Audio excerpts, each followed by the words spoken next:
नमस्कार, मैं हूं आपके साथ नम्रता। जम्मू कश्मीर के पूर्व राज्यपाल सत्यपाल मलिक देश के प्रधानमंत्री नरेंद्र मोदी पर ताबड़तोड़ जुबानी हमले बोल रही हैं। गवर्नर रहते हुए तो सत्यपाल मलिक ने कभी मुंह नहीं खोला, लेकिन अब एक के बाद एक खुलासे कर रही हैं। मोदी पर तंज कसने वाले सत्यपाल ऐसे ऐसे बयान दे रही हैं जो सियासी पारे को बढ़ा रही हैं। हाल ही में सत्यपाल मलिक ने पुलवामा अटैक के बहाने मोदी को घेरा।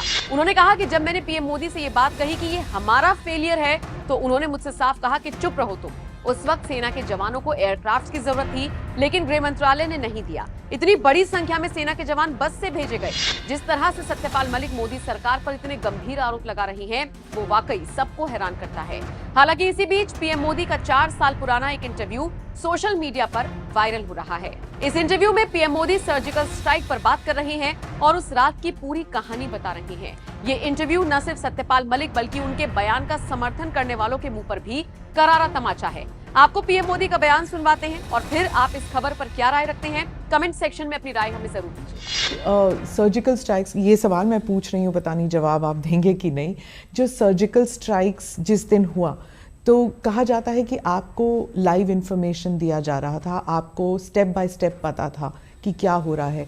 उस वक्त आप क्या सोच रहे थे? क्योंकि ये संभव था कि सर्जिकल स्ट्राइक ऑपरेशन सक्सेसफुल ना हो, तब उसकी जिम्मेदारी भी आप पर होती कि एक बॉच्ड स्ट्राइक है। और ये भी हो सकता था कि लोग आपको एक वॉर मॉन्गरिंग लीडर के तौर पर समझे कि आपने पाकिस्तान पर आक्रमण किया, आप जंग छेड़ना चाहते हैं। उस वक्त आपके मन में, क्योंकि ये पहली बार था कि as a prime minister you were taking such a step, तो आपके मन में उस वक्त क्या था? देखिए, जब उरी की घटना घटी और जिस प्रकार से हमारे सेना के जवानों को मार दिया गया और जलाया गया, उस घटना ने मुझे बहुत बेचैन बना दिया था और मेरे भीतर एक आक्रोश था। मैं बेचैन हो गया था। मैं केरल गया था। मैंने केरल में एक पब्लिक मीटिंग में इसका जिक्र भी कर दिया, क्योंकि मैं अपने आप को रोक नहीं पा रहा था। लेकिन मैं एक लोकतांत्रिक व्यवस्था का प्रतिनिधि हूं और मेरा व्यक्तिगत गुस्सा, मेरा व्यक्तिगत आक्रोश, मेरी व्यक्तिगत बेचैनी, इस पर व्यवस्था पर कभी प्रभाव नहीं होना चाहिए। मैं संतुलन समझता हूं। लेकिन ऐसा हुआ क्यों, इसके लिए मैंने सेना के लोगों से लगातार चर्चाएं की। लेकिन मैंने अनुभव किया कि मुझसे तो सेना के अंदर आग ज़्यादा लगी हुई है। वे किसी भी हालत में इस परिस्थिति में देश के जवानों के मॉरल के लिए भी उनको न्याय दिलाना चाहते हैं। तो मैंने उनसे कहा कि आप पूरा डिजाइन करके लाइए, मेरे पास क्या है, क्या रिक्वायरमेंट है। और मैंने कहा आप जितना भी कर सकते हैं करिए, आप सोचने में कमी मत करना, फिर बैठ के तय करेंगे कितना कर सकेंगे, नहीं कर सकेंगे। मैंने उनको खुली छूट दी। उन्होंने पूरा प्लान किया, वो लेके आए मेरे पास। 2 बार हमको डेट बदलनी पड़ी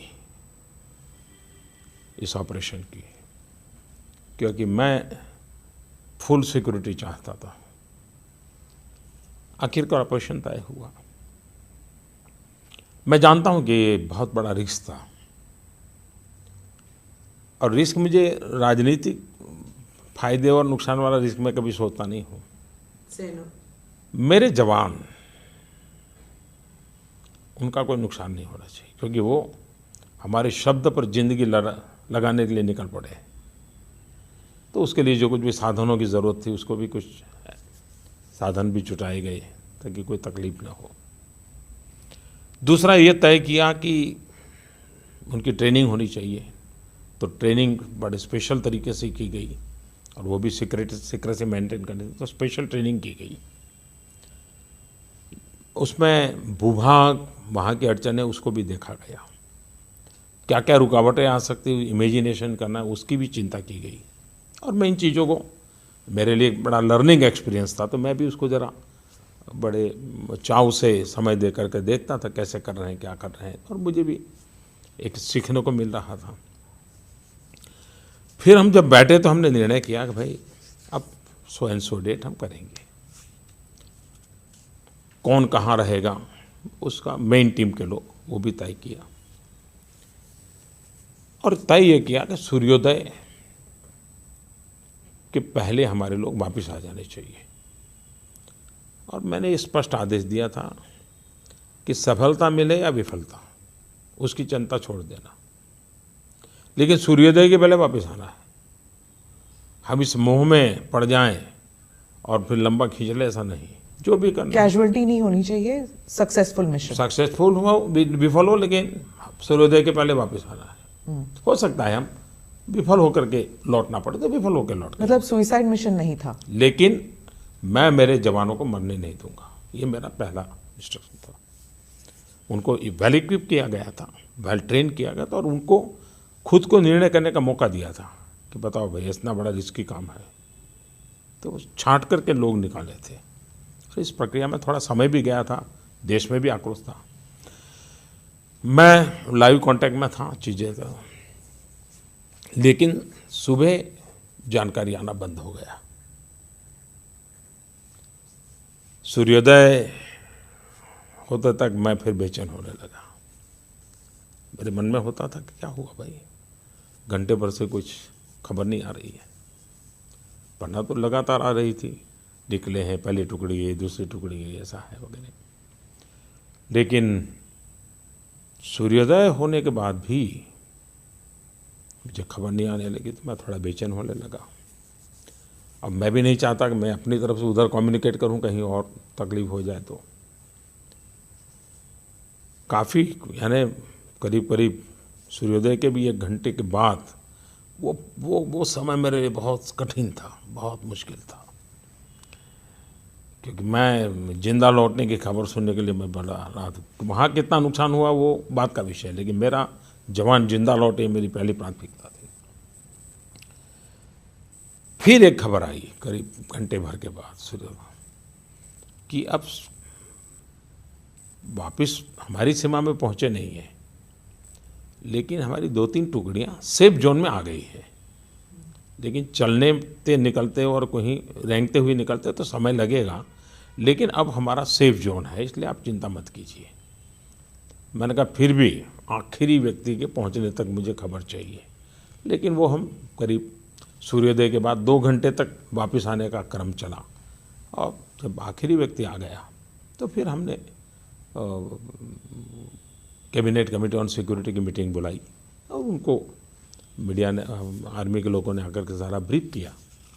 उसके बाद पाकिस्तान को बताना ये काम कैबिनेट कमेटी ने, सिक्योरिटी ने तय किया, और पहले पाकिस्तान को सूचना करो कि ऐसा ऐसा हुआ है, और उसके बाद मीडिया को बताना। तो पाकिस्तान के लोग टेलीफोन पे आते नहीं थे, मीडिया को 11 बजे बुला लिया था। मीडिया भी परेशान था कि भाई ये क्या बात है, बोलते नहीं कुछ। बात करीब 11:30 पौने 12 बजे हुई, तो 12 बजे फिर प्रेस को, सारा देश को बताया। तो मेरे लिए ये पल बहुत ही एक प्रकार से एक्साइटमेंट भी था, चिंता भी थी, और मैं पूरी तरह खुद इन्वॉल्व था, तो बारीक नज़र ले रहा था। लेकिन जिस प्रकार से ऑपरेशन किया, जिस बारीकी से किया, हमारी सेना की शक्ति का मुझे एक नया परिचय हुआ जी। हमारी सेना में ये जो सामर्थ्य है अद्भुत है जी, और मैं तो सर झुकाकर उनको नमन करता हूँ। कितनी बारीकी से, इतनी परफेक्टली उन्होंने प्लान किया, और इसलिए गर्व होता है हमारी सेना पर।